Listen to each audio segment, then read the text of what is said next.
My wife's phone had a passcode more complex than the Pentagon's. Not suspicious at all. I'm Daryl Warner, Daz to friends who still talk to me, 42 years old, and apparently dumber than a box of rocks. At least that's what I've been told repeatedly over the past 6 months. I install high-end security systems for rich folks who think their McMansions need Fort Knox-level protection. The irony? I couldn't secure my own marriage if my life depended on it. Erica, my wife of 18 years, sat across from me at our kitchen table, stabbing her Greek yogurt like it owed her money. Her perfectly manicured nails, French tips that cost more than my lunch, clicked against the ceramic bowl in a rhythm that made my teeth itch. "You're staring," she said without looking up. "Just admiring my beautiful wife," I replied. Though what I was really admiring was how she managed to check her phone every 30 seconds while maintaining the illusion of eating breakfast. Taylor, our 16-year-old daughter, rolled her eyes from behind her cereal bowl. "Dad, your sarcasm is showing." "Better than showing my age," I shot back, ruffling her dark hair as I passed. She got my sense of humor and Erica's sharp intelligence, a dangerous combination that would serve her well in life. Owen, 13, and perpetually attached to his Nintendo Switch, mumbled something that might have been goodbye as he grabbed his backpack. The kid could navigate virtual worlds like a digital god, but couldn't find matching socks to save his life. Erica's phone buzzed. Again. She practically lunged for it, and I caught a glimpse of the contact name. Max, work. Max Farrell, the consultant. The guy with the vintage Jaguar and the kind of smile that made women forget they were married. I'd met him exactly once at Erica's company Christmas party, where he'd spent the entire evening explaining why traditional marketing was dead while wearing a tie that probably cost more than my mortgage payment. "Work emergency?" I asked, watching her fingers fly across the screen. "You wouldn't understand," she said, not bothering to look up. "It's complicated." Everything was complicated with Erica lately. Her schedule, her mood, her sudden interest in yoga classes that apparently lasted 3 hours. Even her coffee order had become complicated, some ridiculous combination of oat milk, sugar-free vanilla, and pretension that the barista at Starbucks had memorized by heart. "Try me," I said. I managed to figure out how to rewire the Hendersons' entire security system last week. I might be able to grasp basic marketing concepts. She finally looked up, and for a split second, I saw something in her eyes. Guilt, annoyance, hard to tell with all that expensive mascara in the way. "It's about the Morrison account. Max thinks we need to completely rebrand their image." Max thinks a lot of things, apparently. The temperature in the kitchen dropped about 10 degrees. Taylor suddenly found her phone fascinating, and even Owen looked up from his game. "What's that supposed to mean?" Erica's voice had that edge to it, the one that usually preceded a lecture about my attitude problem. "Nothing. Just that Max seems to have opinions about everything. Your work, your schedule, your sudden need for a gym membership you never use." "I use the gym." "For what? Texting? Because that's the only workout I've seen you do lately." She stood up so fast, her chair scraped against the tile floor like fingernails on a chalkboard. "I don't have time for this. Some of us have actual careers to worry about." And there it was. The dig. The reminder that my blue-collar job installing security systems wasn't quite as prestigious as her corporate marketing position. Never mind that I made decent money, or that I actually enjoyed my work. Never mind that I'd supported her through business school while she figured out what she wanted to be when she grew up. "Have a great day at work, honey," I called as she grabbed her purse, a new one I didn't recognize. "Tell Max I said hi." She slammed the door hard enough to rattle the windows. Taylor looked at me with those knowing eyes that seemed way too old for 16. "Dad, you're playing with fire." "I'm not playing with anything, kiddo. Just making conversation." "That wasn't conversation. That was you poking a bear with a stick. Smart kid. Too smart for her own good sometimes." After the kids left for school, I sat in my kitchen drinking coffee that tasted like disappointment and scrolling through my phone. Erica's Instagram was a masterpiece of careful curation, photos of healthy meals she didn't eat, inspirational quotes about following your dreams, and group shots with her friends that looked more like a cosmetics commercial than real life. Her latest post was a selfie from yesterday's yoga class, full makeup, not a hair out of place, captioned, "Finding my inner peace."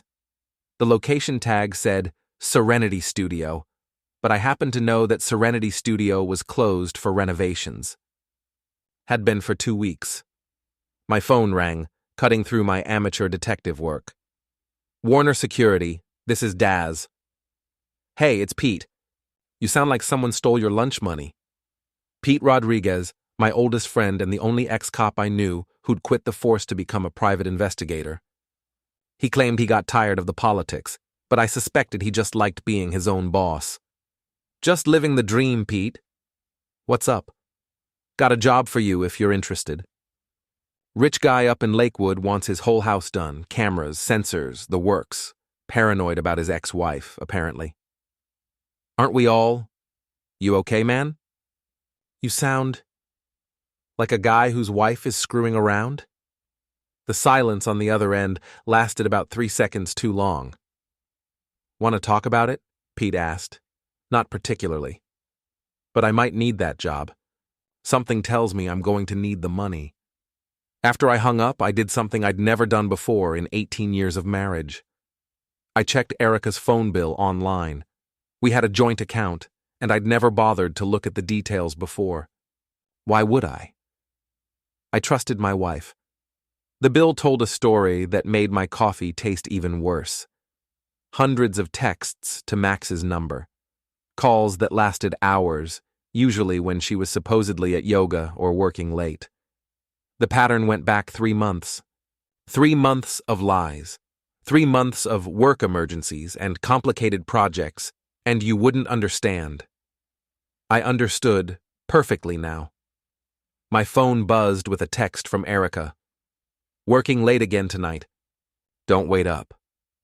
I stared at the message for a full minute, then typed back, "No problem. I'll keep the bed warm." Her response came back immediately. "Thanks. Love you. Love you." 2 words that used to mean everything, and now felt like a slap in the face. I spent the rest of the day installing a complete security system for a nervous accountant who was convinced his business partner was embezzling money. Turned out he was right. The cameras I installed caught the guy red-handed within a week. Funny how often people's paranoia turns out to be justified. When I got home that evening, the house felt different. Emptier. Like something had been removed, though I couldn't put my finger on what. Erica's car wasn't in the driveway, despite her text about working late at the office. Her office building had been dark when I'd driven past it on my way home. Taylor was in her room doing homework, and Owen was planted in front of the TV playing some game that involved a lot of shooting and explosoding. Normal teenage behavior, normal family evening, except nothing felt normal anymore. At 10:30, I heard Erica's car in the driveway. I was in bed, pretending to read a book about home security systems. The irony wasn't lost on me. She came into the bedroom quietly, like she was trying not to wake me. "How was work?" I asked. She jumped about a foot in the air. "God, you scared me. I thought you were asleep." "Just reading." "Long day at the office?" "You have no idea." She started getting undressed, and I noticed she was wearing the new lingerie set I'd found the receipt for last week. The one that came with a note. To E. "You make me wild." M. "Must have been really stressful," I said. "You look flushed." She paused in the middle of taking off her earrings. "It's hot in here. Maybe you should turn down the heat." Maybe I should. She went into the bathroom to wash her face and brush her teeth. Through the open door, I watched her go through her nighttime routine, the same routine she'd followed for years. Remove makeup, brush teeth, apply moisturizer, set phone on the nightstand. Except tonight, she kept her phone in the bathroom. When she finally came to bed, she lay on her side, facing away from me. We used to talk before falling asleep, about our days, the kids, plans for the weekend. Now we lay in the dark like strangers sharing a hotel room. "Erica?" I said softly. Are you happy?" The question hung in the air between us like smoke. For a moment I thought she might actually answer honestly. "I'm tired, Daz. Can we talk tomorrow?" "Sure, tomorrow." But I knew there wouldn't be a tomorrow. Not for us. Not the way things used to be. I lay awake long after her breathing became deep and regular, staring at the ceiling and thinking about security systems, about how they're designed to detect intrusions, to sound alarms when something doesn't belong, about how they only work if you actually pay attention to the warnings. My marriage's security system had been going off for months. I'd just been too stupid to listen. The next morning brought rain and revelations. Erica was gone before I woke up, another early meeting, according to the note she'd left on the kitchen counter. Her handwriting looked rushed, guilty. Taylor sat at the breakfast table, methodically destroying a piece of toast while scrolling through her phone.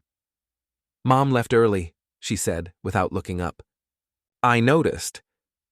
She's been leaving early a lot lately." I poured coffee and studied my daughter's face. Taylor had always been observant, but lately she seemed to be watching everything with the intensity of a security camera.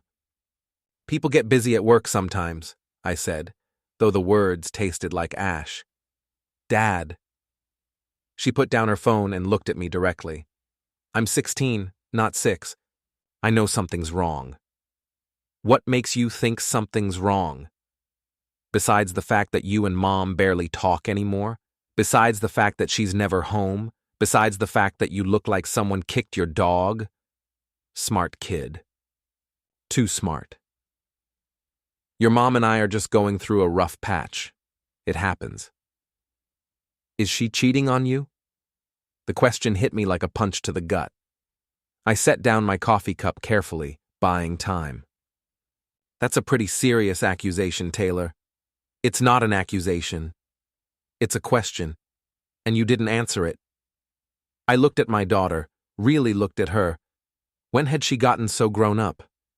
When had she started seeing the world with such clear, unforgiving eyes? "I don't know," I said finally. "Maybe." She nodded like I'd confirmed something she'd already figured out. "What are you going to do about it?" "I don't know that either." "Well, you better figure it out. Because Owen's starting to notice too, and he's not handling it as well as I am." After the kids left for school, I did something that probably made me a terrible husband, but felt absolutely necessary. I drove to Erica's office. The building was a gleaming glass monument to corporate success, the kind of place where everyone wore suits that cost more than my monthly salary. I'd been there exactly 3 times in the 8 years Erica had worked there, twice for Christmas parties, and once to pick her up when her car was in the shop. I parked across the street and waited. At 9:15, Max's vintage Jaguar pulled into the parking garage. At 9:30, Erica's Honda followed. They didn't come into the building together, but they didn't have to. The timing told the whole story. I sat in my truck for another hour, feeling like a stalker and hating myself for it. But I needed to know. I needed proof that I wasn't going crazy, that the woman I'd loved for 18 years hadn't turned into a stranger overnight. At 10:45, my phone rang. "Daz?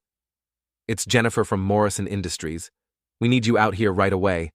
Someone tried to break into the main office last night, and our security system went crazy. Work. Real work. Something I could actually fix." The Morrison building was chaos when I arrived. Police cars, security guards, and a very frazzled-looking CEO who kept asking how someone could have gotten past a $50,000 security system. The system worked perfectly, I explained after checking the logs. It detected the intrusion, triggered the alarms, and recorded everything. The problem is that whoever tried to break in knew exactly where the cameras were and how to avoid them. "Inside job?" asked Detective Frawley, a tired-looking cop with intelligent eyes. "Either that, or someone who's very familiar with this type of system." I spent the rest of the morning reviewing footage and checking sensor logs. The would-be burglar had been good, professional level good. They'd avoided the main cameras, disabled 2 sensors without triggering the backup alerts, and made it all the way to the CEO's office before something spooked them. Any idea what they were after? I asked. The CEO, a nervous man named Patterson, shifted uncomfortably. Could have been anything. Financial records, client lists, marketing strategies. The word hit me like a cold slap. Mr. Patterson, who handles your marketing? We use an outside firm, Brennan and Associates. Why? Brennan and Associates, Erica's company. Just curious about who might have access to information about your security setup. I finished the job and drove home with my head spinning. Coincidence? Maybe. But in my line of work, you learn that coincidences are usually just patterns you haven't recognized yet. Pete was waiting in my driveway when I got home, leaning against his beat-up Crown Vic and smoking a cigarette. "You look like hell," he said by way of greeting. "Feel worse." "What are you doing here?" "Thought you might want to talk. Also, brought you something."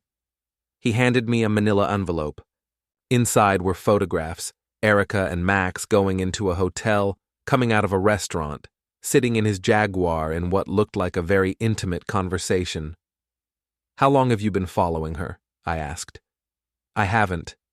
These came from a guy I know who works divorce cases. He was following someone else's cheating spouse and happened to catch your wife in the background. Thought you should know." I stared at the photos. There was no ambiguity here, no room for innocent explanations. Erica had her hand on Max's face in one shot, was kissing him in another. "How long?" I asked. "Based on the timestamps, at least 3 months. Probably longer. 3 months. The same timeline as the phone records." "You okay?" Pete asked. "No, but I will be."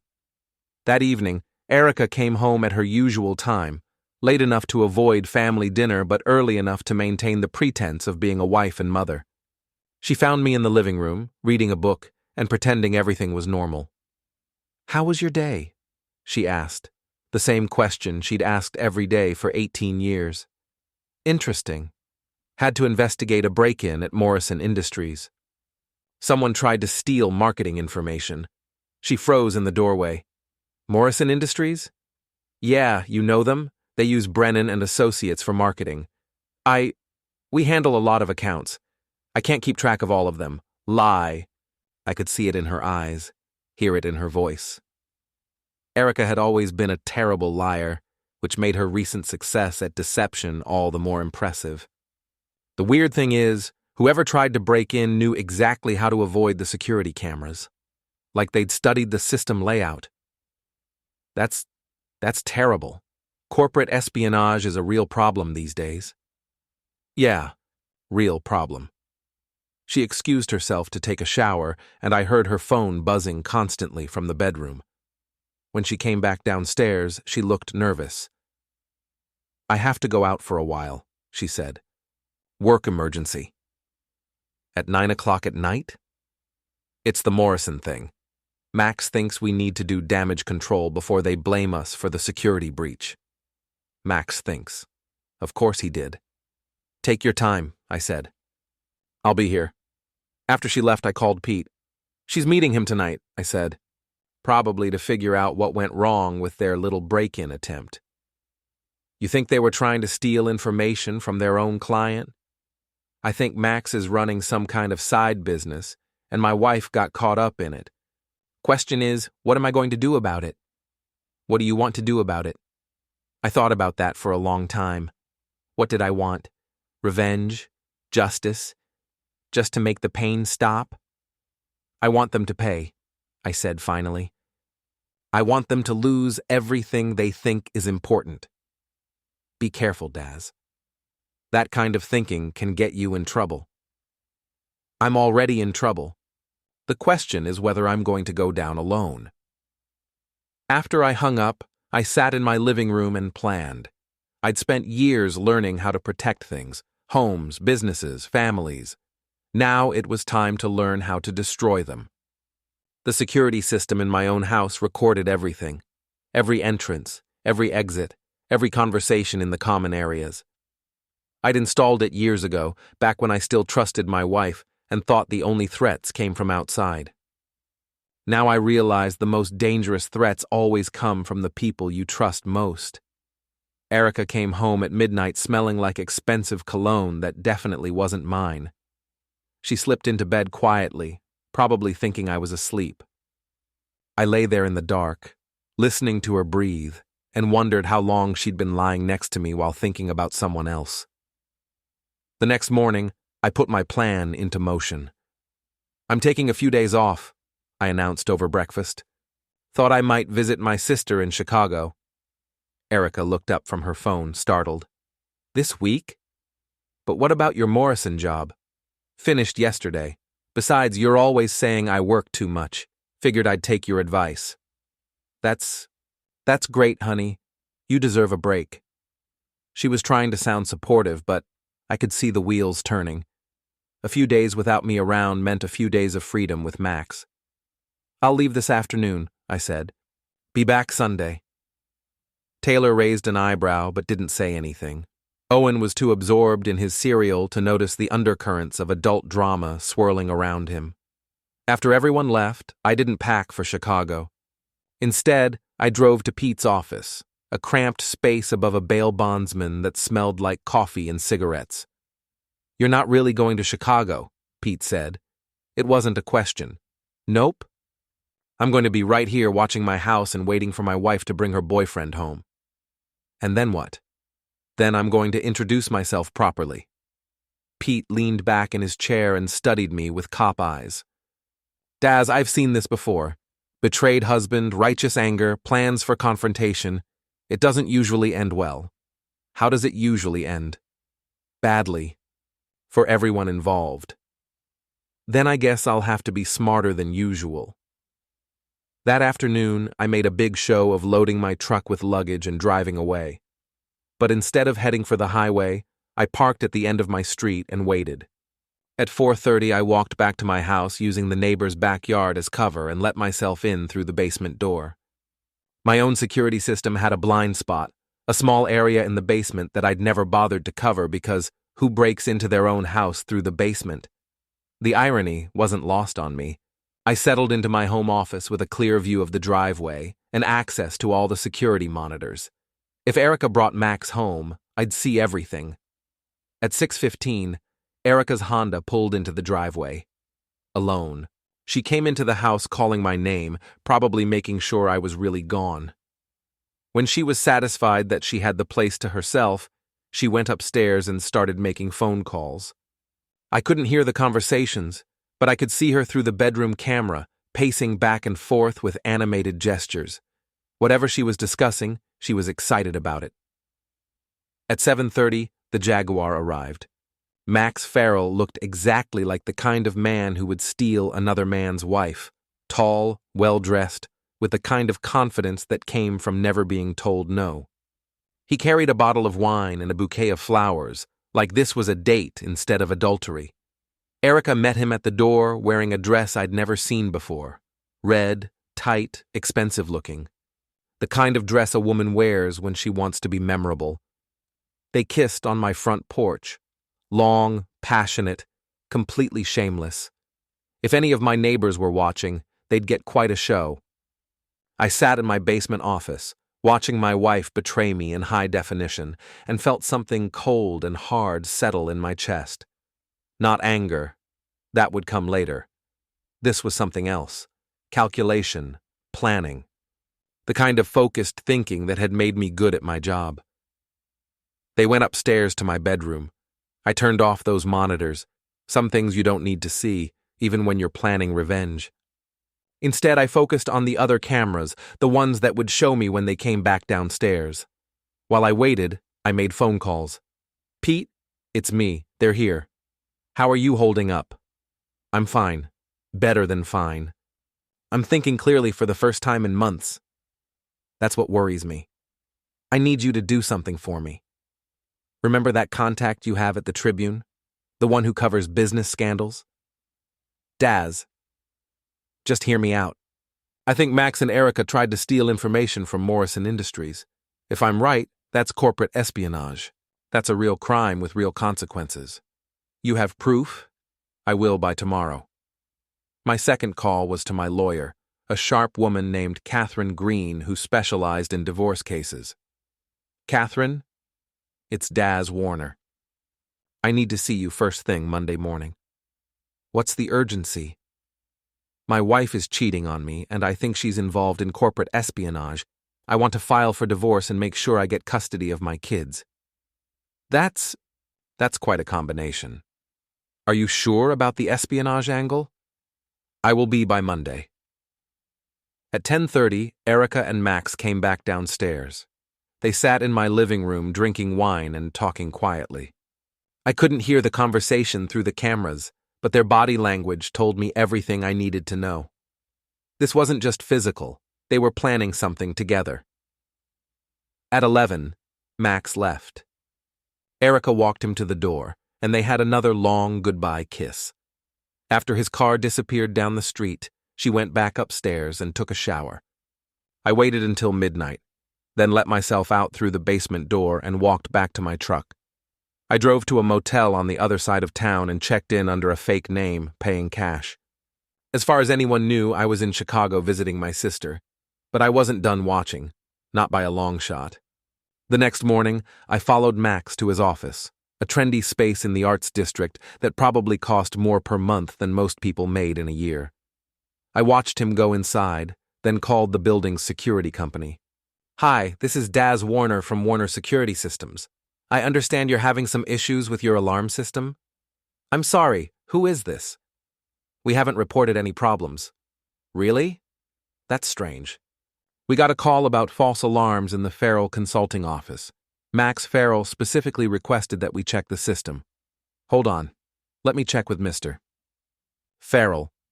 5 minutes later, I was inside Max's office building with a toolbox and a work order I'd created on my laptop.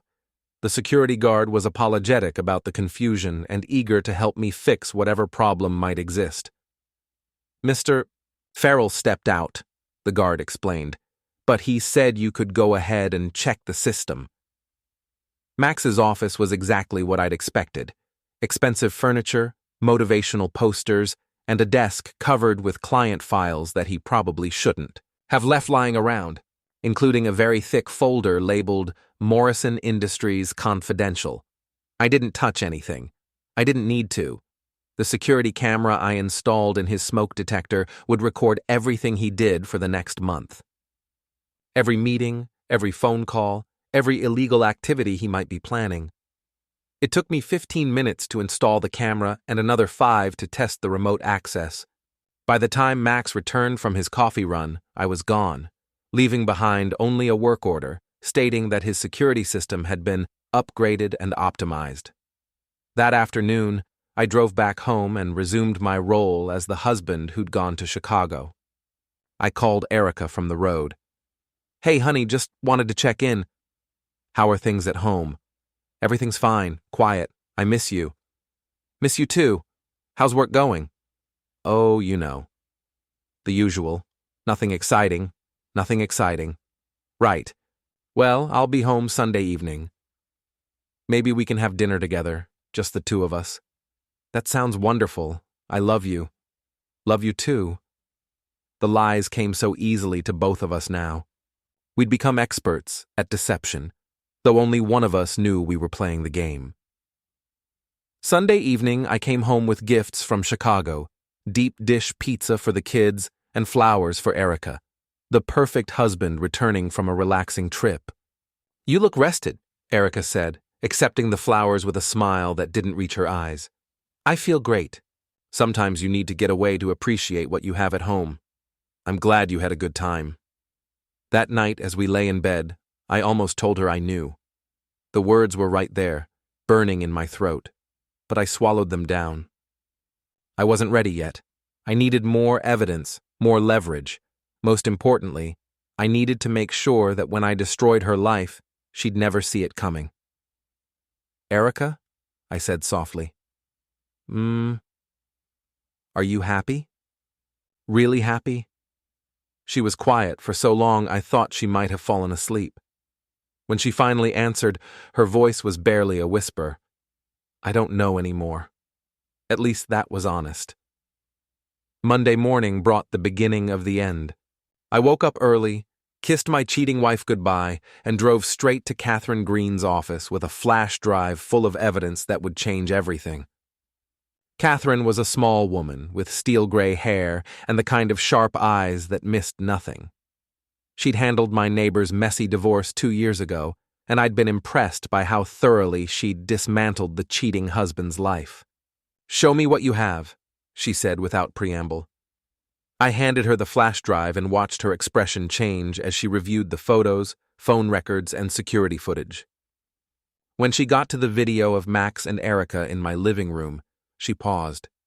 "This is your house?" "My living room. My security system. My wife entertaining her boyfriend while I was supposedly out of town. And you think they're involved in corporate espionage?" "I know they are." I showed her the footage from Max's office, hours of him reviewing stolen Morrison Industries files, making copies and discussing strategy with Erica over the phone. Catherine leaned back in her chair and smiled. It wasn't a pleasant smile. "Mr. Warner, I think you're going to get everything you want out of this divorce. And your wife is going to get exactly what she deserves. What's the timeline?" "Give me 2 weeks to prepare the paperwork. I want this to be airtight before we file. In the meantime, act normal. Don't let her suspect anything." Acting normal turned out to be easier than I'd expected. Erica was so distracted by her affair and whatever scheme she and Max were running that she barely noticed my presence. We moved around each other like polite strangers, maintaining the facade of marriage while living completely separate lives. The kids noticed, of course. Taylor started spending more time at friends' houses, and Owen retreated further into his video games. I felt guilty about putting them through this, but I told myself it would be better once everything was out in the open. On Wednesday, I got a call that changed everything. "Mr. Warner, this is Detective Frawley. We met at the Morrison Industries break-in?" "I remember. What can I do for you?" "We've made an arrest in the case. Turns out it was corporate espionage, just like you suspected. We found stolen files and evidence of a plan to sell confidential information to Morrison's competitors." My heart started racing. "Who did you arrest?" "A man named Max Farrell. He was working with someone inside Morrison's marketing firm, but we haven't identified the accomplice yet." "The accomplice, Erica. That's great news," I managed to say. "Here's the thing, though. Farrell's not talking, and his lawyer is already working on a plea deal.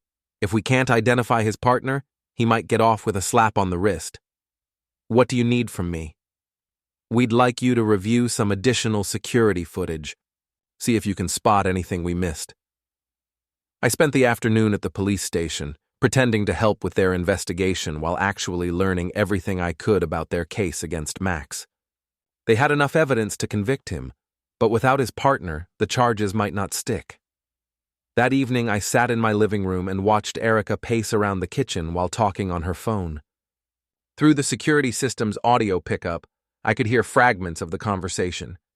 "Can't believe they arrested him. What if he talks? Need to get rid of everything." She was panicking. Good. When she finally came into the living room, she looked like she'd aged 5 years in one day. "Everything okay?" I asked, looking up from my book. "Fine. Just work stress." "Anything I can help with?" "No, it's complicated." Everything was always complicated with Erica. That night, she barely slept. I could feel her tossing and turning, getting up to check her phone, pacing around the bedroom. At 3 a.m, she got dressed and left the house. I followed her. She drove to a 24-hour diner on the outskirts of town and sat in a corner booth, nervously shredding napkins while she waited. At 3:30, a woman I didn't recognize joined her. Middle-aged, expensive clothes, the kind of person who was used to being in control. They talked for an hour, their conversation growing increasingly animated. The woman kept gesturing at Erica like she was angry, while Erica looked like she was about to cry. When they finally left, they went in different directions. Erica came home and crawled back into bed, but she didn't sleep. Neither did I. The next morning, she called in sick to work. She spent the day cleaning the house obsessively, throwing away papers and deleting files on her computer. I watched it all through the security cameras, documenting her every move. At noon, my phone rang. "Mr. Warner?" Detective Frawley again. "We've had a development in the Farrell case." "What kind of development?" "His accomplice just turned herself in. A woman named Erica Warner. Says she's your wife." The world stopped spinning for a moment. I sat in my truck outside a client's house, staring at the phone, trying to process what I'd just heard. "Mr. Warner? Are you there?" "Yes, I'm here." What exactly is she saying? She claims Farrell coerced her into helping him steal information from her own company's clients. Says she was afraid of him and didn't know how to stop. Coerced. Afraid. The lies came so naturally to her now. Do you believe her? Honestly? Number. But she's got a good lawyer and she's cooperating fully. Might be enough to keep her out of prison. After I hung up, I called Catherine Green. "She turned herself in," I said. "She's trying to play the victim." Smart move on her part. Probably her lawyer's idea. "What does this mean for the divorce?" "It means we move faster. I'm filing the papers today. By the time she gets home from the police station, she'll be served." "And custody? A mother involved in corporate espionage? Who's been having an affair?" "Mr. Warner, I think you're going to get everything you asked for." I picked up the kids from school myself that day, something I hadn't done in months. Taylor knew immediately that something was wrong. "Dad, you look like you're about to explode," she said as we drove home. "Your mother and I need to have a serious conversation tonight. There are going to be some changes." "What kind of changes?" I looked at her in the rearview mirror, my smart, perceptive daughter who'd already figured out more than she should have to know. The kind that should have happened months ago. Erica's car was in the driveway when we got home, but she wasn't in the house. I found her in the backyard, sitting on the deck with her head in her hands. "Kids, go inside and start your homework," I said. "Your mom and I need to talk." When we were alone, Erica looked up at me with red-rimmed eyes. "I suppose you've heard," she said, "that you've been arrested for corporate espionage?" "Yeah, I heard. It's not what you think." "Really? What do I think, Erica?" "That I'm some kind of criminal, that I planned all this." I sat down across from her, close enough to see the fear in her eyes. "What I think is that you've been lying to me for months. What I think is that you've been sleeping with Max Farrell while planning to steal from your own clients. What I think is that you got caught and now you're trying to save yourself by throwing him under the bus." She stared at me like I'd slapped her. "How long have you known?" "About the affair?" 3 months. "About the espionage?" 2 weeks. "Why didn't you say anything?" I pulled the divorce papers out of my jacket and set them on the table between us. "I was waiting for the right moment." She picked up the papers with shaking hands, her face going pale as she read. "Daz, please, we can work this out. It was a mistake. All of it. The only mistake was mine, for trusting you." "What about the kids?" "What about our family? You should have thought about that before you decided to screw another man in our bed." She started crying then, big, ugly sobs that might have moved me 6 months ago. Now they just sounded like noise. "I'm sorry," she said. "I'm so sorry." "So am I. Sorry I wasted 18 years on someone who could throw it all away for a man in a fancy car." I stood up to go inside, then turned back. "Oh, and Erica?" "You might want to call your lawyer. The security system recorded everything. Every meeting with Max, every phone call, every lie you told. It's all evidence now." The look on her face was worth 18 years of marriage. Inside, Taylor and Owen were waiting in the living room, pretending to do homework while obviously listening to every word. "Is Mom going to jail?" Owen asked quietly. "I don't know, buddy. Maybe." "Are you getting divorced?" Taylor asked. "Yes." "Good," she said, and I realized my daughter was tougher than I'd given her credit for. That night, Erica packed a bag and went to stay with her sister.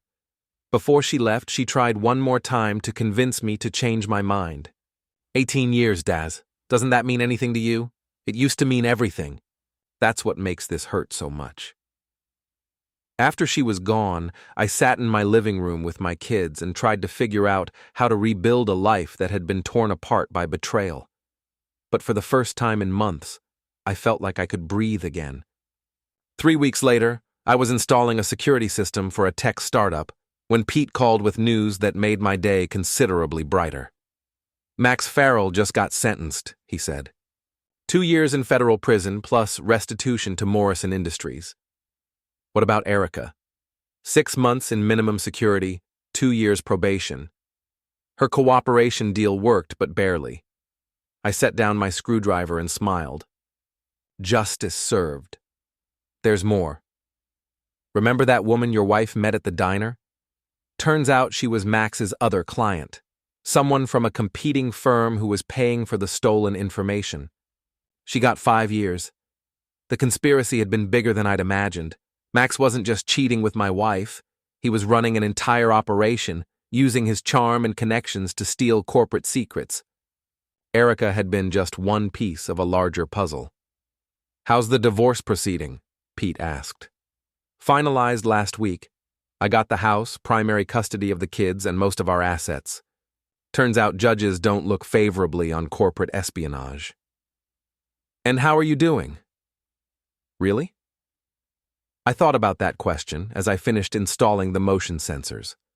How was I doing? Better than I expected. The kids are adjusting well. Taylor's actually happier now that the tension is gone from the house. Owen's still processing everything, but he's tough. And you? I'm learning how to be single again. It's not as scary as I thought it would be. That evening, I picked up the kids from their after-school activities and we went out for pizza, something that had become our Thursday tradition.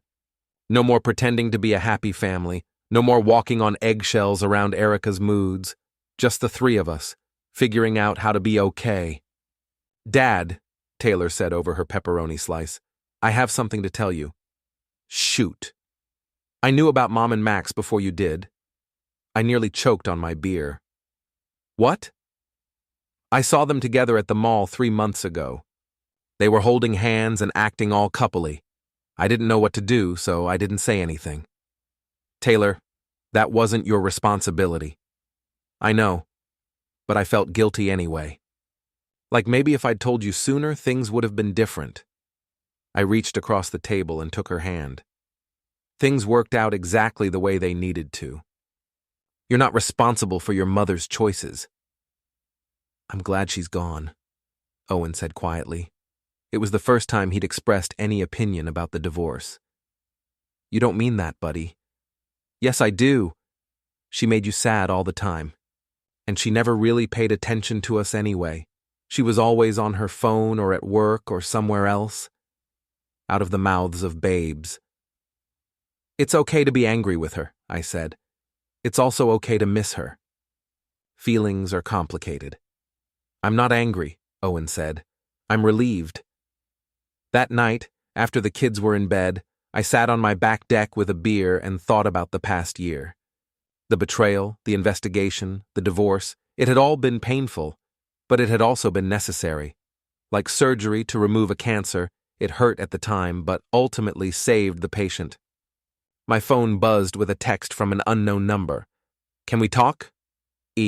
Erica. She was supposed to report to prison in 2 weeks. I stared at the message for a long time before typing back. Nothing left to say. Her response came immediately. "Please." Just 5 minutes. Against my better judgment, I called her. "Thank you for calling," she said, and I could hear tears in her voice. You have 5 minutes. I know you hate me. I don't hate you, Erica. I don't feel anything for you at all anymore. That's worse than hate. She was quiet for a moment. I want you to know that I never meant for any of this to happen. Which part? The affair or the corporate espionage? Any of it. Max, he made it seem so exciting, so easy. He said we could make enough money to retire early, travel the world. He made me feel special. And I didn't? You made me feel safe. But safe felt like boring after 18 years. I understood then. It wasn't about me not being enough. It was about her needing something I couldn't give her. The thrill of risk, the excitement of doing something forbidden. I'd offered her stability and love, but she'd wanted danger and passion. I'm sorry, she continued. I'm sorry I threw away our family for something so stupid. So am I. Do you think the kids will ever forgive me? I looked through the sliding glass door at Taylor and Owen, both curled up on the couch watching a movie together. They looked peaceful, content in a way they hadn't in months. I don't know, I said honestly. That's between you and them. Will you tell them I love them? You can tell them yourself when you get out. If you want a relationship with them, you'll have to earn it back. After I hung up, I deleted her number from my phone. That chapter of my life was over. 6 months later, I was thriving in ways I hadn't expected. My security business was booming. Word had gotten out about how I'd helped solve the Morrison Industries case, and corporate clients were lining up for my services. I'd hired 2 employees and was considering expanding into cybersecurity. The kids were doing well too. Taylor had started dating a boy from her chemistry class, a polite kid who was appropriately intimidated by my security system demonstrations. Owen had joined the robotics club at school and was building gadgets that impressed even me. We'd settled into a routine that worked for all of us. Breakfast together every morning, family dinner 3 nights a week, movie nights on Fridays. Simple pleasures that felt revolutionary after years of walking on eggshells. I even started dating again. Nothing serious, just coffee with a woman named Sarah who worked at the kids' school. She was divorced too, understood the complications of blended families and shared custody. We took things slow, both of us wary of moving too fast after our respective betrayals. One evening in late spring, I was grilling burgers in the backyard when Taylor came outside with an envelope. "This came for you today," she said, handing me a letter with a prison return address. Erica. I almost threw it away without reading it, but curiosity got the better of me. The letter was short, written in her careful handwriting. Daz, I know I have no right to ask for your forgiveness, but I want you to know that I understand what I lost. You were a good husband and I was a terrible wife. I hope someday the kids will give me a chance to be a better mother. I hope you find the happiness you deserve. E. I read it twice, then folded it up and put it in my pocket. It wasn't an apology exactly, more like an acknowledgement. A recognition that actions have consequences and some mistakes can't be undone. What did she say? Taylor asked. That she's sorry. That she hopes we're happy. Are we? Happy, I mean? I looked at my daughter, 16 years old, wise beyond her years, resilient in the way that kids have to be when their parents fail them. Yeah, I said. I think we are.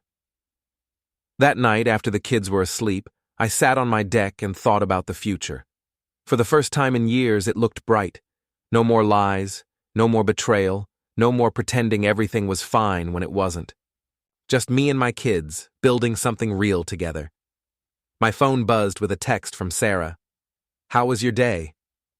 I smiled and typed back. Perfect. How was yours? Some stories end with revenge, others end with justice. But the best ones end with healing, with the slow, patient work of rebuilding what was broken. I'd gotten my revenge on Erica and Max. They'd both paid the price for their betrayal. But more importantly, I'd gotten my life back, my kids back, my self-respect back. and that was worth more than any revenge could ever be. As I headed inside to lock up for the night, I caught my reflection in the sliding glass door. I looked different than I had a year ago. Older, maybe, but stronger. More confident, like a man who'd been tested and come through it intact. The security system armed itself with a soft beep as I set the code. All sensors active, all cameras recording, all potential threats monitored and contained.